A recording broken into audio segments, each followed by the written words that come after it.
Quick question for you specific to prospecting.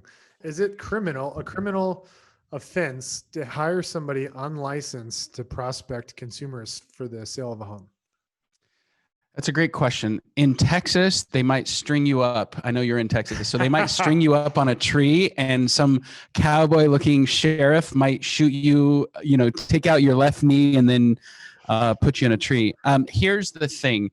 And then, you know what? Texas is even light when you compare Canada. And we have customers up in Canada. In fact, we love serving. We have a huge CRM company on the east side in Quebec. And so they're French speaking and they have a business here in the US. So it's really fun to have this international flair and like 3 different kind of cultures to handle. So they're French speaking.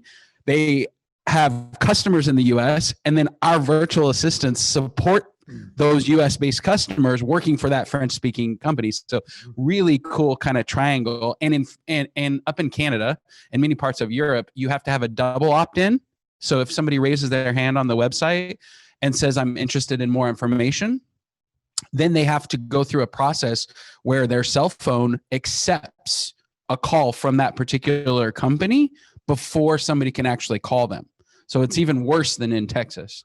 And so we train our virtual assistants to be client concierge for those harder, areas where there's more licensing. So they're, collecting information, asking questions, and setting them up for a licensed appointment with somebody who has a license and a lot of experience.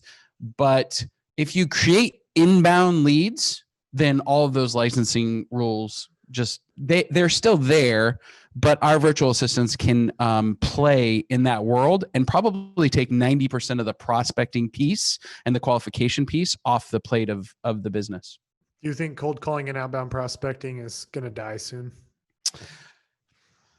I think people hate it. And I think it's less and less.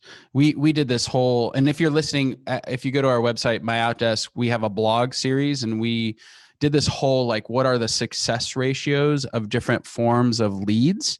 And, cold calling is a 1 to 10,000 success ratio. So if you just call 10,000 phone numbers, you're likely to get 1 deal out of it, versus if it's a referral or an inbound lead or somebody who actually has a need, those ratios are like 1 in 25 or 1 in 5 if it's a referral. So there's a lot of, there's just a higher probability. So I just wouldn't focus on cold calling. It's just not, it's the last thing you put into your toolbox. Mm-hmm. What kind of sucks though is like when you think about these really scalable lead generation sources in real estate, like Google and Facebook, just the quality of the leads are terrible. Yeah, super terrible.